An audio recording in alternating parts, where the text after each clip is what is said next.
Assalamualaikum, salam sejahtera. Ini adalah agenda awani. Kami bersiaran dari World Urban Forum kali ke-12 yang berlangsung di Kahirah, Mesir ini. Dan ini merupakan World Urban Forum yang kembali ke benua Afrika setelah 20 tahun.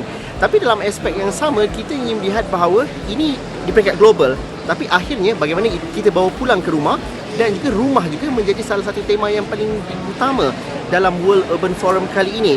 Saya ingin bersama dengan individu yang saya kira tidak perlu diperkenalkan lagi. Dahulunya memegang kapasiti yang cukup besar di UN Habitat, tapi kini kembali ke tanah air untuk memastikan bahawa kepakaran dan juga menangani isu itu secara dalam bentuk lokal dan tindakan secara lokal.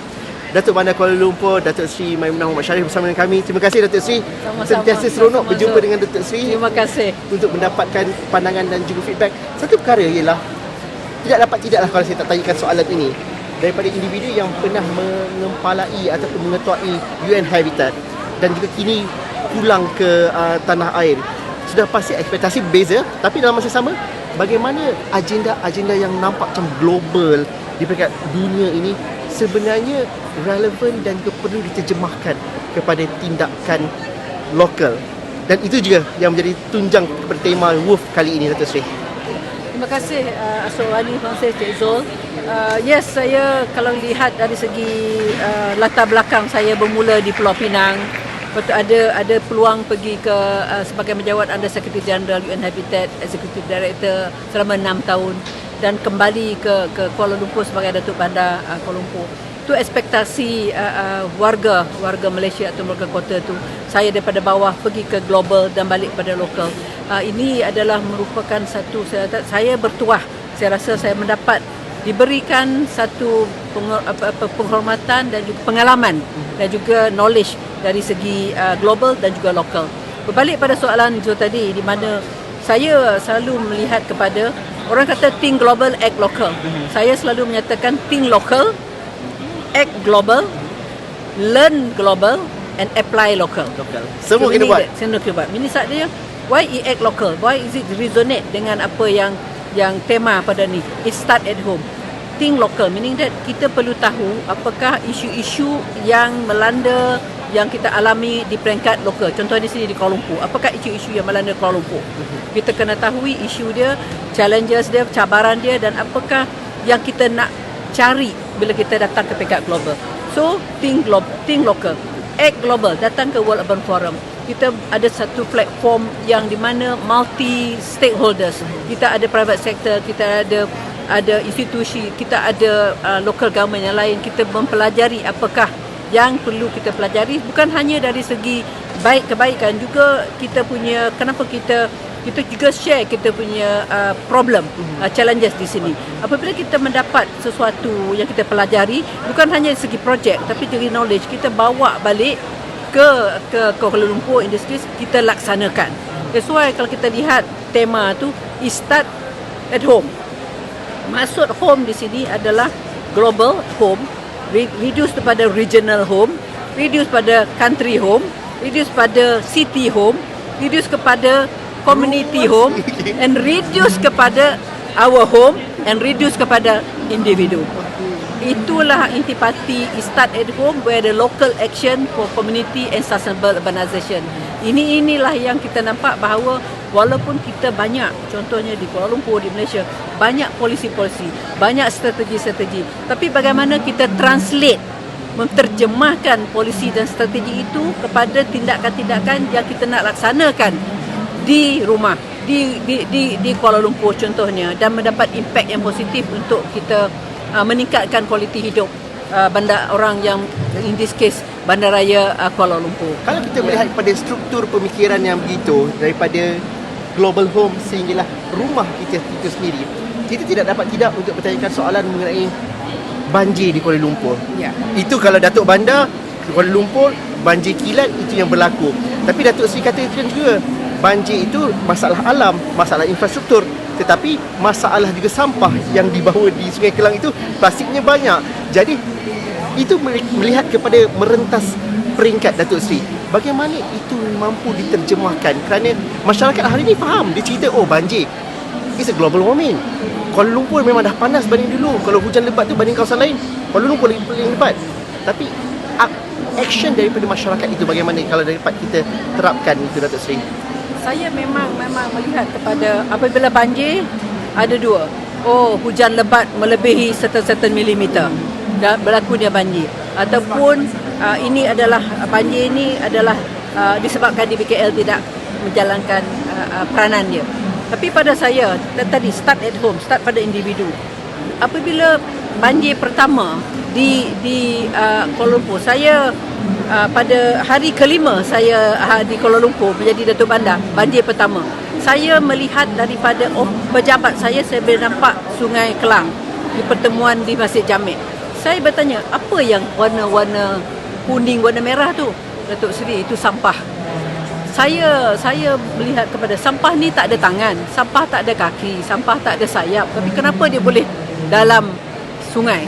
Siapa culprit dia? Kita. So I think kita perlu, masyarakat perlu memainkan peranan, membuang sampah di tempat yang sepatutnya, dan jangan kita blok kita punya pengairan sungai dari longkang-longkang. So saya dapat di sini, start at home tadi tu, start pada individu, mempunyai peranan yang penting dalam isu banjir ni, untuk melihat kepada Cik Zul kata tadi, sampah, untuk juga bersama-sama, yang pertama sekali mengurangkan sampah. Yang kedua, kalau dah ada sampah mengitar semula. Dan kata yang itu yang saya selalu nyatakan 4R tu, rethink, reduce, reuse, recycle. Rethinking tu adalah penting. So di sini saya mendapat peranan orang ramai amatlah penting. Saya sebagai Datuk Bandar, kita telah mengadakan program untuk mitigasi banjir. Contohnya mencuci longkang. Sekarang ni bulan November, Disember ni selalunya sungai didalamkan, dibersihkan dalam every 2 months. Sekarang ni saya buat every month twice. Itu jangan lupa, apabila every month twice, tak sepatutnya saya buat kalau tak ada sampah. Sebab kalau every month twice, ini juga menambahkan kos. Kos tu saya ambil dari mana? Kos daripada kos rakyat yang telah pun membayar cukai. Daripada saya menggunakan kos yang tinggi untuk membersihkan sungai, boleh saya gunakan fund itu untuk kebajikan yang lain, membaiki pasar, membuatkan public spaces. Ini sebab sungai tersumbat, longkang tersumbat, saya terpaksa menggali every month twice, membersihkan sungai dan juga longkang. Ini juga involve extra cost. So saya mohon sangat orang ramai supaya menggembling, memainkan peranan yang penting dalam menjaga kebersihan Kuala Lumpur. Jadi tidak ada alasan bahawa apa yang kita cerita pasal perkara besar itu tidak ada kena-mengena dengan masyarakat setempat, dan pemikiran itu masih lagi tidak terhubung antara duanya, Datuk Seri? Ya, betul. Kadang-kadang orang kata, oh ini global warming, ini seronok climate change. perkataan tu, Datuk Seri. Global warming, climate change. Saya berpendapat global warming, climate change, kita sendiri yang menyebabkannya to certain extent. Of course, kita ada cross boundary, kita ada cross country, borderless world sekarang ni. Kalau contohnya ada forest fire dekat negara lain, ada impact daripada kita. Saya faham kalau contohnya sejerbu di negara lain, impact daripada kita. Tapi kita perlu memainkan peranan. Jangan kita menyalahkan, oh ini climate change. So what? Apa action kita? Itu yang dimaksudkan tadi itu local action. Local action, tindakan yang kita ambil di tempat kita sendiri. Ini adalah amat penting. Datuk Seri, saya ingin melihat kepada perspektif di mana World Cities Report 2024 yang menyatakan bahawa pembiayaan terhadap isu climate dan juga iklim ini masih lagi kurang, tapi kesan dan juga impak iklim itu sangat-sangat mendesak di kawasan bandar. Tadi Datuk Hamdan juga mengatakan bahawa kalau isu perbandaran ni tak pernah cukup bajet. Sebelum ini pun peruntukan sentiasa kurang. Mungkin Datuk Seri dapat melihat dalam aspek ini, bagaimana kita melihat pengurusan bandar itu perlu mencakupi dalam cara kerja yang baru. Tadi Datuk Seri kata bajet ada, tapi kalau tidak digunakan kepada tempat yang sebetulnya, asyik bersihkan sampah, kita tidak bercerita pasal benda-benda besar. Bagaimana kita melihat perkara itu adalah satu perkara yang sangat-sangat mendesak sebenarnya.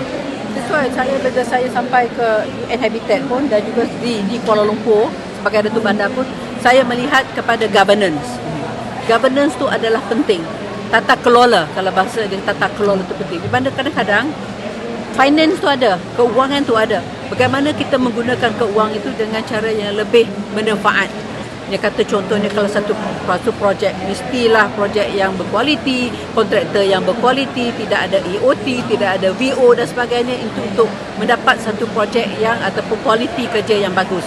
So di sini yes, secara rata-rata secara globalnya memang dinyatakan bahawa tidak cukup dana yang trickle down to local. Mungkin dana tu ada di peringkat antarabangsa, di peringkat nasional, tapi tidak sampai ke tempat ataupun ke tempat di lokal, tempatan yang memerlukan dana tersebut. Tetapi ada juga kes di mana dana tu ada, tapi kita tidak membelanjakan sebab kurangnya kapasiti, kurangnya governance dan sebagainya. Jadi ini saya nampak adalah dua. Memang dana tak cukup, tapi apabila kita ada diberi dana, hendaklah kita menggunakan dana itu dengan sebaik mungkin. Itu yang lebih penting sebenarnya. Yes, betul. Datuk Sri, apabila kita bercerita mengenai trust DBKL sendiri, kita melihat bagaimana bandar yang berdayahuni adalah bandar yang inklusif, bandar yang mampu didayahuni oleh mereka yang terdiri daripada mereka yang kurang upaya, masyarakat yang terpinggir, sehinggalah kepada mereka yang bergelar maha kaya dan sebagainya. Itu perkataan yang selalu disebut. Tapi dalam masa yang sama, Datuk Sri, Kuala Lumpur tu sebenarnya hakikatnya dari sudut saiz tak besar mana. Ya. Tapi dalam masa sama, masalahnya rencam. Inklusiviti dan juga keterangkuman itu, Datuk Sri. Bagaimana kalau kita sebut inklusif tu pada pemikiran mereka, apa yang mereka perlu faham daripada kacamata seorang Datuk Bandar? Pada pendapat saya, apabila kita selalu ada mantra leaving no one behind, leaving no place behind, inklusif, keterangkuman. That's why semasa saya diambil sebagai Datuk Bandar, salah satu saya membuat satu program iaitu retreat bersama dengan pegawai-pegawai saya, and timbul juga aspek inklusiviti, keterangkuman, di mana kita perlu contohnya tim untuk di KL ini City for All. Macam mana kita nak terjemahkan City for All, bandaraya untuk semua? Ini mestilah diterjemahkan melalui program-program kita bersama dengan rakyat. So itu kita adanya perumahan madani, lestari niaga. I think yang amat berhormat Perdana Menteri kata, only 20% saja yang boleh mungkin makan di restoran yang mahal, tapi 80% lagi pergi ke gerai-gerai. Itu kami telah pun diminta untuk melihat kepada lestari dan mungkin di sini inklusiviti dari segi ekonomi, inklusiviti dari segi education, dari segi social, dari segi physical dan juga dari segi psychological. Because sekarang ni banyak mental health di bandar. So ini saya melihat kepada nyatakan tadi Kuala Lumpur tu kecil. That's why saya mengutamakan plan-led development. Pembangunan yang berasaskan plan yang telah pun kita ada. Kita tak mau urban sprawl tanpa ni. So plan-led development adalah satu yang kita nak ke hadapan. Yang kedua adalah dari segi inclusivity tadi dan community.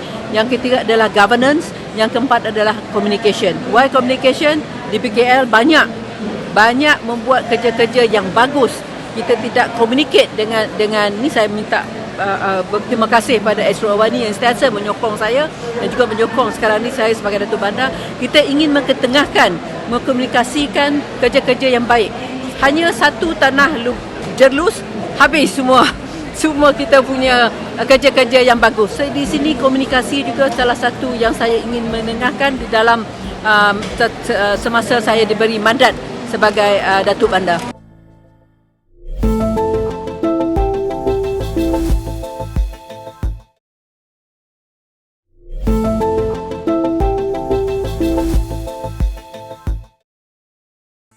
Alang-alang sebut pasal tanah Jerlus tu bukanlah soalan cepumas, tapi sudah pasti apabila kita bercerita pasal komunikasi, rakyat perlu tahu juga tempat tinggal mereka ini apa.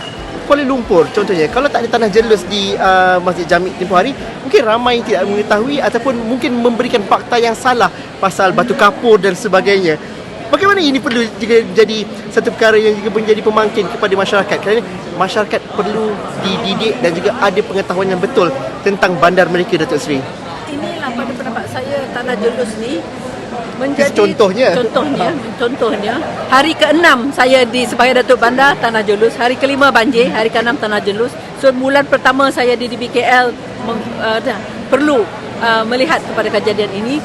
Saya berpendapat tanah Jerlus ini bukanlah kata saya ambil dia sebagai satu positif, di mana dengan adanya tanah Jerlus ini, of course saya kesianlah dengan mangsa, tapi pada DBKL Dengan ada ni kita kesedaran kita tertinggi, dan juga dengan ada Tanah Jalus ni saya telah pun menyediakan plan komunikasi di BKL. Macam mana kita nak communicate dengan live?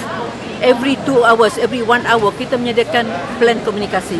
Itu satu. Yang keduanya, kita telah pun pergi ke tapak. Di sini pada pendapat saya tak mengenali siapakah ketua polis, siapa ketua bomba Kuala Lumpur, siapa ini. Masa kejadian itu saya berjumpa dengan semua pegawai teknikal. Kami berbincang. Fast track lebih cepat. Fast track kita berbincang. Dan kita boleh mengenali antara satu sama lain. Dan yang ketiga, pada pendapat saya, inilah ruang yang saya diminta untuk cepat bertindak. Apakah tindakan selepas Tanah Jelus? Itulah kita menyediakan satu task force, nak buat utility mapping dan sebagainya. Dan saya dapat macam satu task force yang kami banner tu, malam tu juga kita buat perbincangan dalam tengah malam di tapak, dan dapat satu ilham. Let's do it. Let's work together as one team. Inilah saya nampak satu kebaikan dan juga satu intipati yang keluar daripada kejadian ini pada pihak DBKL dan juga pihak agensi-agensi yang lain. Ya. Datuk Sri, apa ni kita menyebut mengenai kedaya hunian bandar ini seperti inklusiviti ataupun keterangkuman yang kita sebutkan tadi, seolah-olah ianya perlukan dana yang banyak, betul perlukan dana, tapi contohnya gerai-gerai di Kuala Lumpur, apabila kita melihat bahawa rakyat kata, oh maksudnya bolehlah buat gerai-gerai ini lebih cantik dan juga lebih indah dalam masa yang cepat. Kalau dulu kadang-kadang tunggu lama, seolah projek itu projek mega sangat nak lakukan. Apa yang berlaku sebenarnya kalau kita dapat fahami, dan juga bagaimana Perdana Menteri memainkan peranan juga untuk memastikan bahawa hal-hal yang seperti ini yang terus kepada rakyat ini diberikan langkah yang lebih segera, penyelesaian yang lebih cepat, dan itu yang dituntut juga Datuk Seri. Kalau kita lihat pada gerai Madahan Lestari dan sebagainya, maksudnya dalam masa beberapa bulan boleh siap sebenarnya. Ya, apa yang Amat Berhormat Perdana Menteri selalu nyatakan, jangan tunggu projek mega baru kita nak bertindak. Banyak contohnya dalam istilah Lestari Niaga ni, gerai-gerai kalau dahulunya tak bersih, kita naikkan kebersihan dia. Kalau dahulunya tak ada bumbung, kita bagi dia bumbung. Kalau dahulunya tak selesa, kita bagi keselesaan. Ini juga kita boleh nampak ada transformasi. Tak semestinya kita nak tunggu, kita nak robohkan dia, nak buat big project, tapak baru dan sebagainya. Kita immediate. Inilah yang telah pun ditekankan oleh Yang Amat Berhormat Perdana Menteri, menyatakan bahawa Lestari Niaga ataupun Rumah Madani ini adalah dan juga bersama dengan komuniti. Kita banner bersama dengan komuniti supaya kita boleh nampak transformasi, tidak perlu menunggu dana yang berjuta-juta. Kadang dana yang ratus ribu pun telah boleh buat satu transformasi kalau kita bersama dengan mereka dan bertanya kat mereka apa yang mereka kehendaki. Inilah yang telah pun ditekankan oleh Yang Amat Berhormat Perdana Menteri pada saya dan juga pada kami di BKL, supaya sekarang kita tahun depan kita jadi chair kan ASEAN. Inilah yang apakah nak membawa, contohnya ada, kita telah promote kita punya street food. Adakah street food itu bersih? Adakah dia kawasan itu ceria? Adakah kawasan itu hijau? Inilah yang diwar-warkan dan diminta oleh Perdana Menteri pada saya. Bagaimana kita nak ubah stigma, Datuk Seri? Kerana apabila kita menyebut mengenai gerai-gerai, kita ada stigma, oh ini untuk kelompok tertentu, dan kita discountkan facilities dan juga discountkan keselesaan yang ada.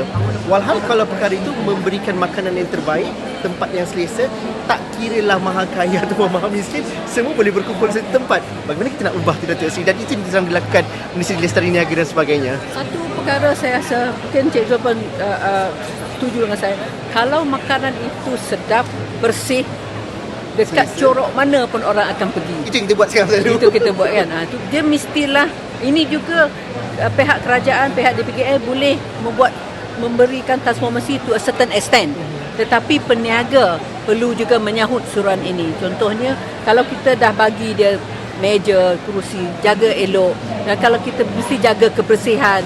Kalau saya ingat, kalau bersih, dia kata, that one is A class, let's go makan di gerai-gerai sebegini. Nasi dia sedap, A+. Ini juga perlu juga dari segi saya ingat is tanggungjawab peniaga juga untuk membantu kami untuk melestarikan perniagaan mereka. Hal berkaitan dengan hijau, hal yang berkaitan dengan tenaga boleh diperbaharui dan juga mesra alam, sejauh mana itu diterajui oleh Kuala Lumpur? kerana kalau dilihat kepada kawasan hijau kita ada, tapi belum lagi cukup. Kalau kita lihat kepada kawasan riadah, anak-anak muda mahukan kawasan lebih banyak untuk mereka healing. Kerana kita masih lagi banyak shopping kompleks atau pusat belah berbanding dengan taman riadah. Jadi bagaimana itu Datuk Seri kita lihat ada perubahan itu dari masa ke masa dalam masa akan datang, dan juga yang tenaga boleh diperbaharui itu bagaimana itu sebahagian daripada plan dan juga perancangan oleh DBKL sendiri. Ya, memang kawasan hijau di BKL ini, kalau kita lihat, kita city dalam taman, taman dalam city. Itulah yang kita, taman dalam bandar, bandar dalam taman. Itulah yang kita nakkan. Apa yang kita lihat, apa yang kita dah ada, taman-taman yang ada, contohnya kawasan-kawasan hijau yang telah pun diwartakan. Saya pada pendapat saya tidak boleh dikeluarkan daripada pewartaan. Kalau itu telah diwartakan sebagai kawasan hijau, dahlah kita tak cukup. Kalau kita keluarkan lagi, kita tak cukup. Itu yang pertama. Yang kedua, saya juga bekerjasama dengan pemaju-pemaju. Bila mereka memajukan kawasan mereka, memang ada keperluan untuk kawasan hijau yang telah pun kawasan hijau di tapak dan juga kawasan hijau di dalam bangunan. Itu juga kita minta. Dan yang ketiga, kita dalam kawasan-kawasan di BKL, contohnya Pocket Park, kita akan naik taraf, dan kita ada dalam kawasan, dalam plan tindakan di BKL ni telah pun disediakan apakah taman-taman dia, di mana taman-taman ini nak dinaik taraf, berapakah kosnya. Saya baru juga berbincang dengan Wabi Ngakomeng, Menteri Perumahan Kerajaan Tempatan. Saya kata bagilah sikit duit. Dia kata okey, you ambil 5 cadangan untuk taman, saya bagi you 1 juta satu taman. Give it to me, 5 taman kita buat, dan kita akan lancarkan mungkin tahun hadapan. So ini juga dari segi usaha-usaha kita, bukan tak semestinya taman tu kerana besar, even Pocket Park, tempat orang duduk, orang-orang beriadah seperti itu, itulah yang kita telah buat, dan hopefully kita akan dapat mencapai at least satu orang per 20 meter square di Kuala Lumpur. Sekarang ni baru 14 ke 15 meter square. Ya. Tapi akhirnya Datuk Seri, banyak kita bincangkan dan seronok dengan semangat tu. Tapi Datuk Seri, bagaimana kita nak melihat bahawa ekspektasi memang tinggi kepada Datuk Seri sebagai Datuk Bandar, tapi dalam masa sama bagaimana engagement Datuk Seri bersama dengan rakyat dan juga masyarakat warga Kuala Lumpur. Mungkin ada sesuatu yang mungkin Datuk Seri katakan, kadang-kadang mereka menganggap bahawa jawatan itu terlalu tinggi dan terlalu jauh untuk dicapai. Tapi apabila Datuk Seri bersedia untuk turun ke lapangan, untuk bersama dengan mereka di PPR, untuk bersama dengan mereka di taman-taman riadah, bagaimana engagement akan diteruskan dari masa ke masa, dan juga bagaimana rakyat perlu mainkan peranan yang proaktif juga, khususnya di Kuala Lumpur. Ya, saya memang daripada dulu lagi, daripada Penang sampai ke UN Habitat, saya memang bersama komuniti. Saya memang turun ke tapak. Jadi semasa jadi Datuk Bandar, saya memang ada plan, tapi oleh kerana saya banyak turun, bulan pertama saya banyak turun ke tapak Jalan Masjid India. Tetapi bermasalah. Walau bagaimanapun, di bulan kedua saya telah pergi ke PPR. Saya telah berjumpa dengan penduduk. Saya bertanya dengan mereka. Saya main bola dengan kanak-kanak di sana. Bertanyakan dengan the youth. Dan saya tengok dia orang buat urban farming dan sebagainya. Saya kata, dia kata ini Datuk, ini local agenda 21. Saya kata saya tak mau agenda lah. Agenda ni tak mau. Local action 21. LA 21 tapi local action 21. Immediately dia tukar local action 21. Saya telah pergi juga ke bertemu dengan penduduk-penduduk mengikut member of parliament. Saya telah melawat bersama dengan Wabi Fahmi, bersama Wabi Teresa, dan juga bersama dengan Wabi Sungai Batu, Wabi Praba. Baru-baru ni program temu. Saya tak pernah program temu saya membawa services to the people. Instead people come to DBKL, kita bawa perkhidmatan kita ke orang ramai, dan tak pernah kita buat dialog, town hall dialog bersama penduduk. Saya dimaklumkan untuk tak pernah lagi kita buat dialog di tapak. Kami kena pergi ke DBKL, pergi dialog. Ni saya pergi ke tapak, bertemu dengan mereka untuk bertanya. Dan juga saya bersama dengan private sector, dengan Think City, dengan Urbanist, dan juga private sector bersama-sama untuk membantu mereka dalam menaikkan lagi taraf kehidupan mereka. Saya memang bottom up punya orang. I have a bottom up Datuk Bandar. Saya telah pun bertemu dengan ramai NGO yang datang ke pejabat saya. Saya telah pun membuat town hall baru ni. Saya juga menerima. Saya telah membuat beberapa perbincangan dengan pihak profesional, pihak developer, reda dan juga pihak NGOs yang very vocal di Kuala Lumpur, sampai ada yang bertanya, Datuk, are you prepared to make this group? Saya kata yes, why not? Sebab saya nak mendengar. Dan juga dengan saya telah pergi ke Bukit Bintang untuk bertemu dengan mereka pada hari Ahad, dan saya memang cuba untuk bertemu dengan mereka walau bagaimanapun kadang-kadang atas desakan kerja. Ada jugalah saya akan Kuala Lumpur Car Free Morning, saya ambil every weekend saya ambil peluang itu untuk bertemu dengan warga kota Kuala Lumpur. So I am dia mayor. Boleh jumpa anytime. Yes. Datuk Seri, terima kasih banyak. Kalau ikut cerita tak cukup setengah jam kalau di Kahirah ini. Kita jumpa lagi di Kuala Lumpur dan sudah pasti banyak lagi kita mahu tunggu daripada Datuk Seri sebagai Datuk Bandar dan juga penasihat kepada kelestarian di Malaysia secara keseluruhannya. Terima kasih kepada anda yang menonton, warga Kuala Lumpur ataupun warga Malaysia secara keseluruhannya. Semoga perkongsian ini memberikan inspirasi. Benar, masalah banyak dilakukan ataupun berlaku, tapi itu dapat kita perlu tangani dan juga uruskan dengan cara bersama. Sekian saja agenda awan kami bawakan dari World Urban Forum kali ke-12 yang berlangsung di Cairo ini. Kita berhenti dulu di sini. Assalamualaikum warahmatullahi wabarakatuh. Kita jumpa lagi.